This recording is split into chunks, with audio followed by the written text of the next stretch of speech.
Welcome back to DC-Cember, as me and my guest, Velvetjoker and Patrick Palen, continue through the top 12 standalone DC films. You don't owe these people anymore. You've given them everything.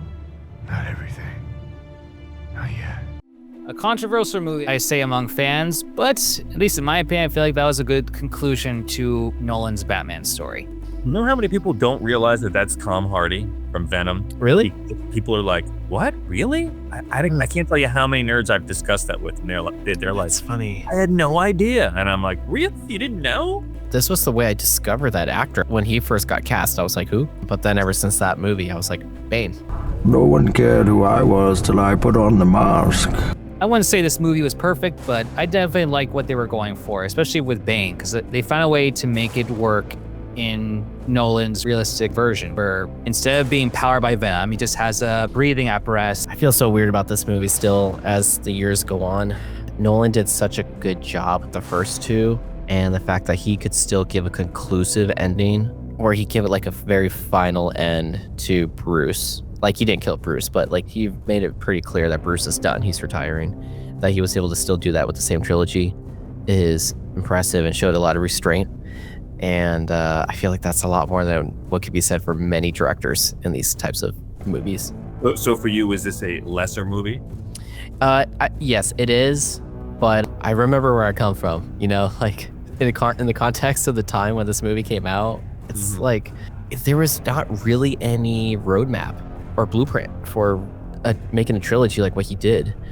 And like, regardless of its faults, I appreciate that now there kind of is one, at least for Batman movies. Like, now there's a standard that people feel like is a good modern frame of reference because of all three of these movies. My complaints with it are really pretty minimal. It's just I feel like Nolan pulled back a lot of his punches with what he could have done. I think they were so concerned about it coming across as comic booky because of the direction the franchise went in with the 90s that they exercised maybe too much restraint.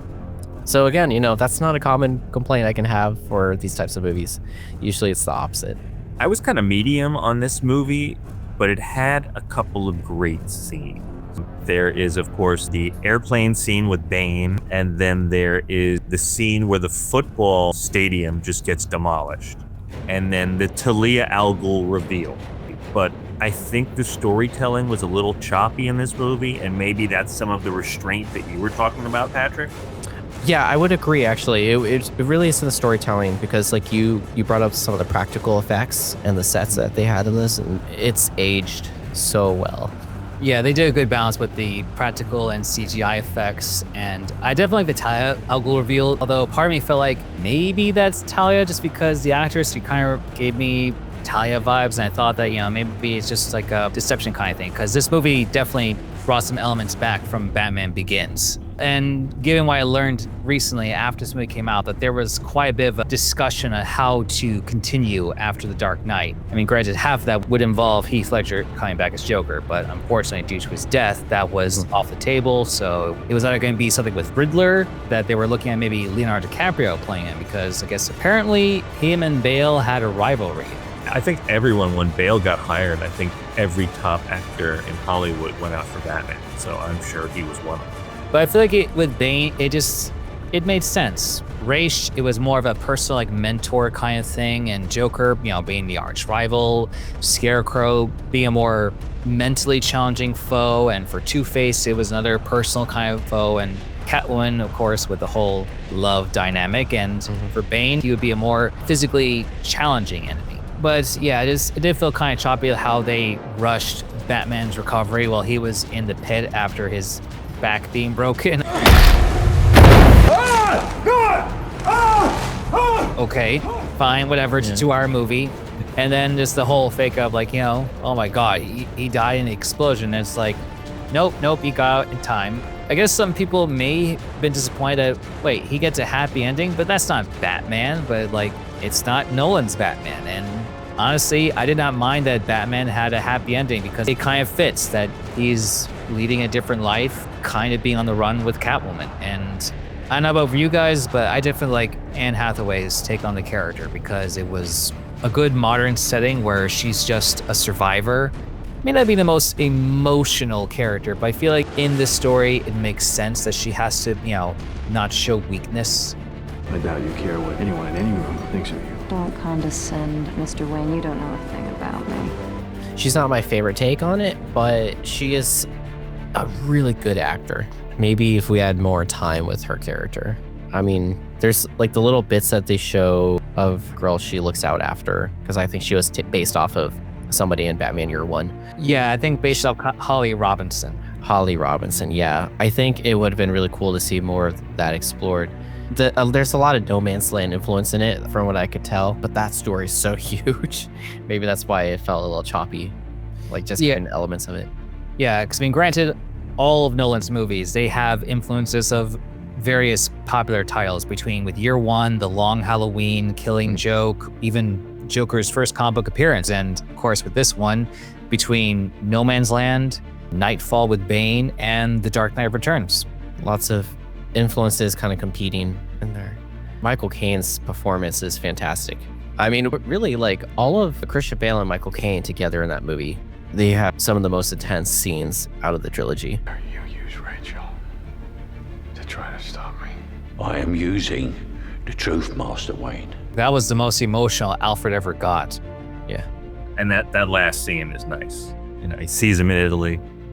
Yeah. You're at the table and he just smiles. I say for me, I'm one of those fans where I want Batman to be happy, not to be shut in, just stay in the mansion being miserable forever, even that is his destiny in other stories. And did we really need the prospective Robin or Nightwing when Batman goes off to kill himself? He was one of the cops. And all right, John Blake, whose first name is Robin. Like, okay, I mean, I know that they didn't really want to put in the actual character, so they found a weird mix of the first three Robins, because I want to say when Dick was Nightwing, his secret identity cover during that run where he was a cop, like Jason, John was an orphan that didn't really get picked up by any family.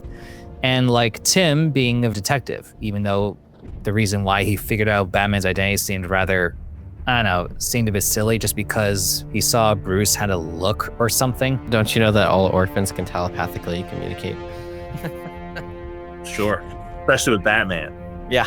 And which is funny given the fact that Bruce was thinking that Harvey Dent could take his place metaphorically as Gotham's protector, but then he just entrusts everything to this random cop that he only interacted with just a few times. That's a good example of why I feel like, I don't know, think of like whatever famous rock star comes to mind. It's like they dropped that crazy album that is never going to be topped by them again, like where they can never follow it up again. And it's like you forgive the rest of what they make because of that one album. You pulled it off The Dark Knight, and then we lost Heath Ledger anyway. You managed to give Bruce Wayne a happy ending. So okay, There you go. Yeah, and you didn't turn it into a musical either. So it's yeah, because it's rare for sequels to be better than the first movie.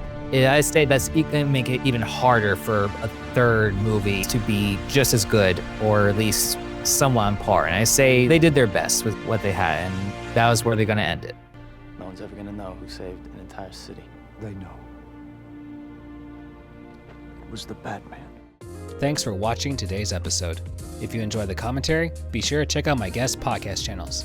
Click the links in the description box to find out more details.